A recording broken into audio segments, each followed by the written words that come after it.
Ladies and gentlemen, already Alexandra has mentioned our two distinguished panelists. Once again, the lady to my left is the Deputy Assistant Secretary General for Public Diplomacy at NATO. Prior, she was the Deputy Spokesperson, Head of Press and Media at NATO. She's been with NATO since 2004, and prior to that, she's been a formerly award-winning journalist. Carmen Romero is with us. Wonderful to have you, and an EU icon, if you will. He's been with the EU since 1988, the Director now for Strategic Communications, Parliamentary and Legal Affairs at the EEAS. As you know, the Foreign Ministry and Diplomatic Corps for the EU, ladies and gentlemen. Let's get right to it, because I think even myself, prior to getting ready for this panel and doing some research, I've noticed that when you talk about public diplomacy, everybody has a different meaning and understanding and even definition of what public diplomacy is. Now, I want to take advantage of having two extremely veteran individuals who are working in this field. Carmen, if you were to explain someone what public diplomacy is, if you were to define the term, what would you say? Well, I would say that public diplomacy is the use of all the communications tools at our disposal to communicate in a compelling and accurate way. I think the sound is not working, so maybe, yeah, it's working. To communicate NATO's activities and operations, and especially to support the achievement of policy objectives. What we are doing when we conduct public diplomacy, when we communicate, is to support the achievement of policy priorities. Right. But it is, I understand that people have different understandings. I told you before starting this panel that I used to be a spokesperson for a number of years in NATO, and my children, who are 13 and 11, they knew what I was doing. Now I took this new position in October of last year, and my children don't know anymore what I do. So, what do you, Mom? You don't talk to the media anymore. I say, yes, I continue to talk to the media, but now I also talk to many other people, many different stakeholders, but they don't understand what stakeholder is. So. Well, we certainly will talk about how your job has changed over the years and how communication has evolved. But Silvio, for you as well, public diplomacy. Yeah, we said we would try to have a discussion here. So this is the most challenging in terms of microphones. Go ahead. I'll have a slightly different interpretation of this, because in my view, public diplomacy is ancillary to, in fact comes before strategic communications. It's not about putting out there messages, but it's about engaging with stakeholders on issues and topics which are of mutual interest in order to create an overall climate of trust and of better understanding of where we come from. And on that basis, maybe then proceed to, pass our own messages. But I think it kind of comes before. But now, Silvio, speaking about strategic communications, and the question you ask is about public diplomacy. So I will tell you that NATO has a policy on strategic communications, and public diplomacy is only one discipline of strategic communications. So I fully agree with the definition that you gave us on strategic communications. But since NATO is a pole mill organization, we have to coordinate with many different stakeholders, with our military colleagues, with nations. You also have to do that, Silvio. And public diplomacy is just one discipline that we have in terms of strategic communications. The other ones are civilian public affairs. Public diplomacy is the second one. The third one is military public affairs. The fourth is military information operations, and the fifth one is military psychological operations, which are disciplines that you can only use when you are conducting a military activity. Otherwise, we are not allowed to conduct that. So, I fully agree. It's with what you said about strategic communications, public diplomacy. I can tell. Well, we're passing on the word, we're passing on the mic. That seems to be the game here. I have it now, so let me ask the next question. Now, it seems that clearly communication has evolved. Your jobs have evolved. It used to be that you would have perhaps a daily or a weekly press briefing where the journalists had to be physically in the room. Yes, gentlemen. Can you use the microphone in the middle and we check the other one? So I'm now in control. Yes, wonderful. Thank God this is not being streamed live. Oh, it is. Okay. Well, never mind. Yes, this is a tech conference, but microphones seem to be exempt from that. Anyway, I think the important thing here is about public diplomacy is obviously to raise awareness and understanding, explain policies to the public, and shape public opinion. As I said, it used to be due to a press briefing, perhaps daily. These days, Silvio, so many other channels that you have to work, no? No, I agree. And in the past 5 years, I think things have changed dramatically. The number of stakeholders we have to engage with has increased enormously. And that's because, for different reasons, the advent of social media have created an army of people who are not just receivers of information, they are also producers of information, and with whom we need to engage, because the noise out there is so much. You can do as much as you want in terms of sending messages out, but they get drowned. And that's why public diplomacy, for me, is a way of partnering up with people who can resonate our messages, but they resonate them because they're convinced that the goals that we are trying to achieve with our policies are also their goals. So it's not so much for me a question of pushing out my messages, but it's finding common ground on which we can then build this kind of discourse, push this kind of narrative. So for me, that's the thing. And that's why we engage so much in social media in the past 5 years. From 5 delegations to 123 delegations now are on Facebook and Twitter. And now we have 56 ambassadors who are on Twitter too. It's a challenge because you also have to try and control the message in a positive sense. Then you have to try and be consistent and coherent. And the challenge is made worse by the fact that nowadays foreign policy is not just something that we try to discuss with our partners outside the EU, but is more and more relevant for EU citizens. And you already mentioned, obviously, social media. Even someone like something like the EEAS or NATO now have to be present. I just dug out some numbers. I thought it was interesting. NATO has 1.2 million likes on Facebook and about 476,000 followers. On Twitter. Yes. You must have an army of people at NATO just working those channels, and no? you forgot 30,000 on Instagram. Because we try to be in all, I don't think this works, so maybe I will. 30,000 on Instagram, so we try to be present in most of the social media platforms. What has radically changed the way we work is the fact that we are now using new technologies and that our different audiences are using new technologies. And this has created many opportunities for us. Why? Because the power of communicating using social media and digital is huge. At the same time, the use of new technologies has created many of the challenges that we are now dealing with. For example, what we call the phenomenon of fake news, of disinformation, propaganda, and the scale of the use of digital for hybrid tactics. Okay. So here we have to be more deliberate, and we need to have the capability to assess the communications, the landscape, and to see how we can adjust our narratives in the way we communicate.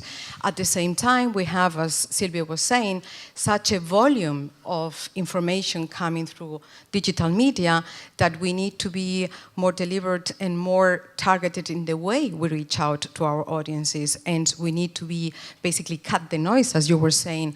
Why would young people listen to NATO? And not, why? When there is so much information that is getting to them. So we are changing many of the ways we are communicating internally and externally in order to try to be more effective. To be on social media and to be active on social media is not an option these days, even for NATO. The numbers for the EEAS, though comparatively small compared to NATO, still somewhat impressive. You have 170,000 likes on Facebook and about 212,000 followers. Oddly enough, the EEAS is following itself quite a number of people. And I checked through the list. One of them is the British stand-up comedian Eddie Lizard. I didn't quite get that, but I think it's a surprise to you as well. But more importantly, can you also tell us about how much social media, how much, does that entail and make up your daily work? Yeah, a lot. In fact, the figures you quote are right. I have to say that we have a high representative who's very social media savvy. She's got 400,000 followers on Twitter, for example, double as much as we have as EEAS as institution. But that's also understandable because you want to follow a person. You don't want to follow something, a funny acronym. You even have difficulty in pronouncing it, EEAS.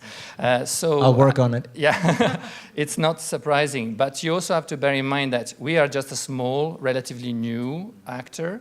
There's the European Commission, there's the European Parliament, who is very, very active on social media, and we partner up with them, so we do things jointly with them.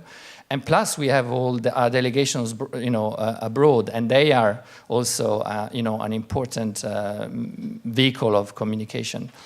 It is important more and more, whatever we do, we use Twitter, to publicize the statements, political statements either by the High Representative or the spokespersons, political initiatives which are taken, and so on and so forth. But more and more now we are focusing on audiovisual content because we find that more and more on social media, especially on Facebook, audiovisual products, short, very to the point, sometimes emotionally charged audiovisual products are those that speak to people, so that's why we increased our capacity also internally to produce that, and we rely also on our delegations, and we're investing a lot on training for that. And you talked about partnering up, and you already mentioned some organization.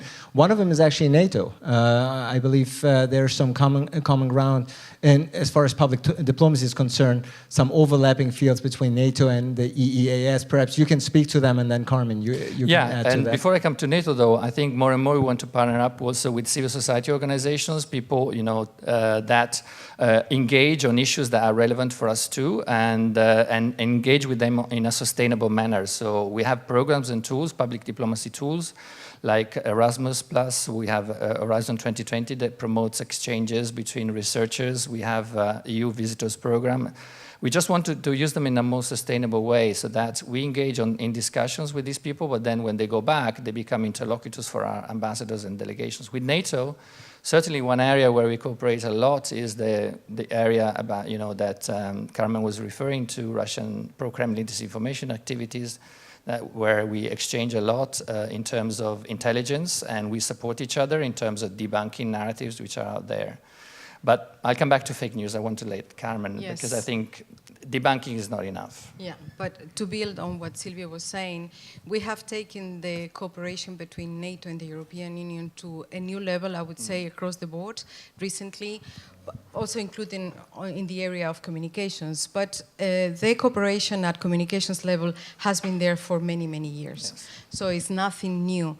What is new is the way that now we are working with each other in a more structured way. So now we have a joint declaration between the European Union and NATO. We have an implementation plan where we have, it sounds very boring, it has a number of basically taskings. And we are planning, we are tasked, we are asked by our leaders to do three things.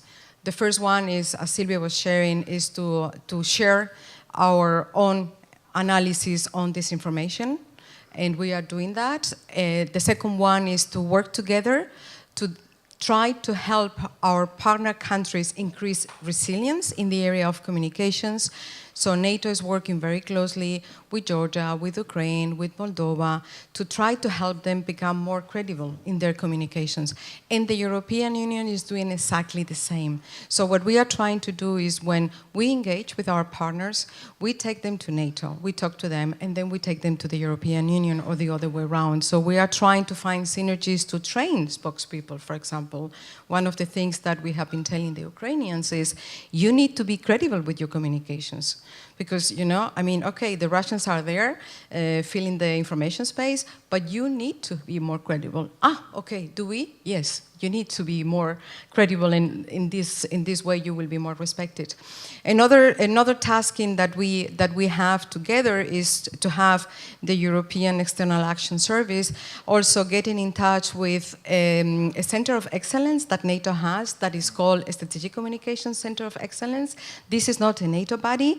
This is a kind of agency that is doing a lot of research in the area of information. They are looking at what is happening out there, what are the different techniques, what is it that we need to do on social media, and we are now opening a new avenue to coordinate also from a research point of view. So that's very important. And we are really taking this to a new level in a more structured way. I didn't answer the question you asked me, Ali, previously. You said, well, you must have an army of people doing working on social media. Well, if I tell you the truth, in the public diplomacy division, we have 3 people working on social media products, which is really, I mean, nothing. And then we have a NATO channel TV, which is composed of more people. I would say altogether with an external company, 10 people producing videos, which is one of the key tools we're using to increase awareness of NATO in our home audiences, but we have very few.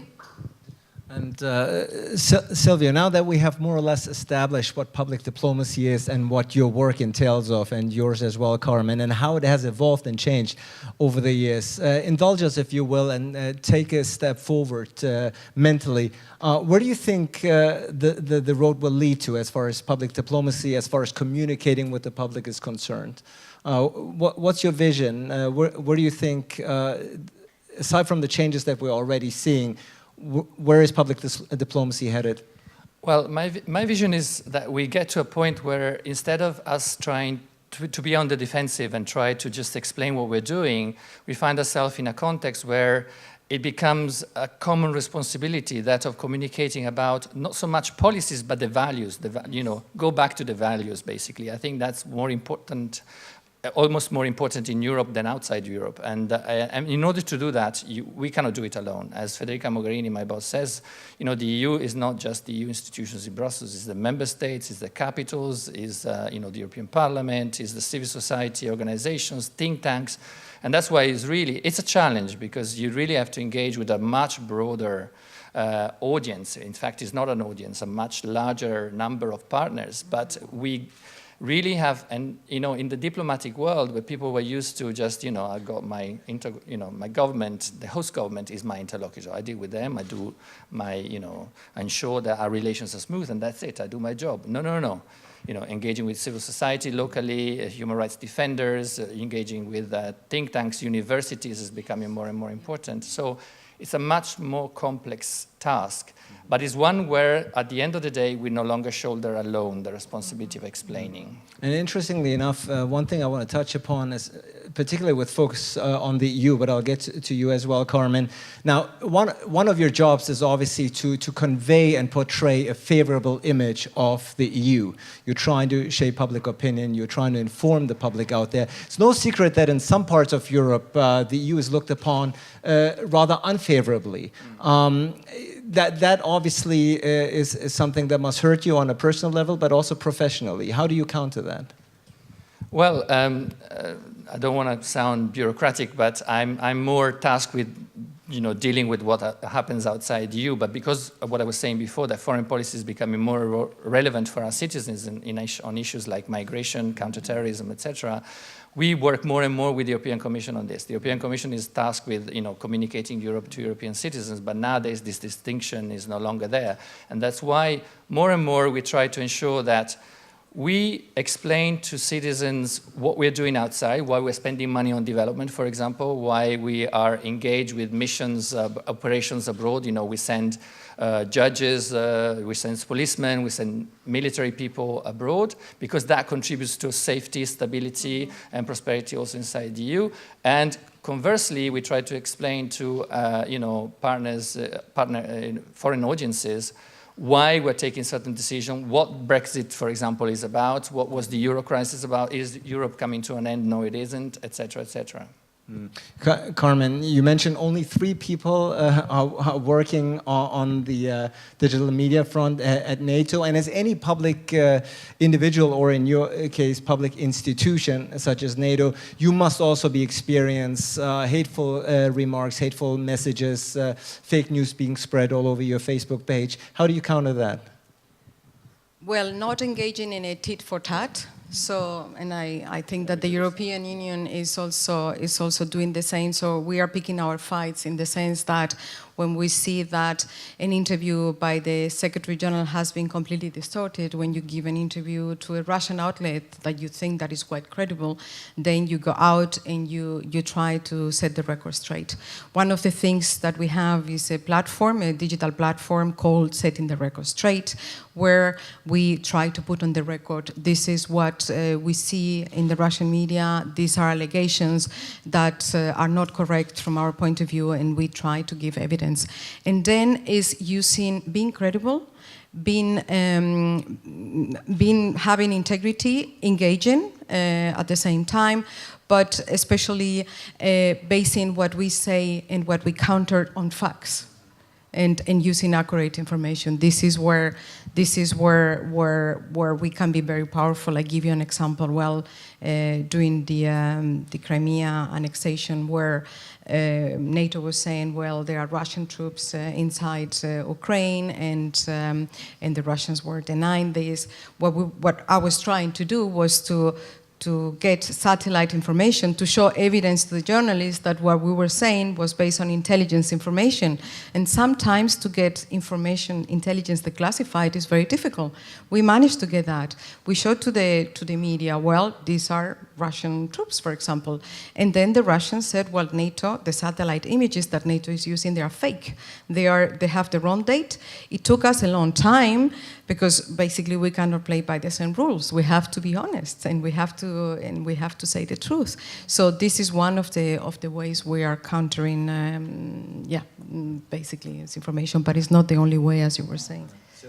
No, concerning specifically the phenomenon of pro-Kremlin disinformation, we have a task force that was set up back in 2015. It was the heads of state and government that decided so. And they are engaged in basically identifying and debunking such narratives which are out there. But that's only part of their work. They engage a lot in awareness raising, which I think is extremely important. Of course, they cannot address the general public. They address more, journalists or people working in the media sector to try and increase their resilience to these kind of narratives. But I think for me, what is very important, because whatever we do there, we are always on the defensive, is to be able to be also on the offensive. So have our own narratives that we put out. And that's why they've increased dramatically the capacity of our delegations to, to conduct campaigns, communications campaigns on what the EU does, for example, in Ukraine, through a much more strategic, focused methodology, because before, up to now, what the EU has been doing is basically do communications about individual projects. In Ukraine, we have 350 projects. You can imagine how, dispersed in the noise, in the overall noise, this kind of activities get. So they're being much more focused on, overall campaigns, and again, ensuring that we partner up with other stakeholders in doing so. I think that's a more effective way of trying to counter these kind of initiatives. There is a risk because what pro-Kremlin outlets want to do is instill doubts and skepticism. They're not trying to convince people that their version of the facts is the correct one. They're simply trying to convince people that they'll never get the truth. The MH17 accident, you'll never know what really happened. And they do that with very, basic techniques, but very effective. And I'm looking at the time. We have a few minutes left. That's why I want to get to a point which I find rather interesting, namely you're offering information, of course, in the context of public diplomacy, but there seems to be also more demands in foreign policy. It used to be that foreign policy was a field that was, for some news junkies and specialists and academics. Now, with an interconnected and more global world, to the both of you, do you feel and see, Carmen, that there's much more demand on the part of average citizens in foreign policy? Well, the fact that there is an increased network, it's also helping us build stronger partnerships. And these partners can reach out also to the same audiences. So that's an upside from this. And it can also help us also understand better what our audiences need. But despite of the fact that it's true, this is now a more relevant topic, we still see that there is a lack of understanding, maybe less regarding the European Union, but if you go to a country like my country of origin, Spain, people don't like NATO. People think that NATO is a US-driven organization where the US decides everything, which is not the case. And basically it's not popular because there is a lack of understanding of what NATO is about.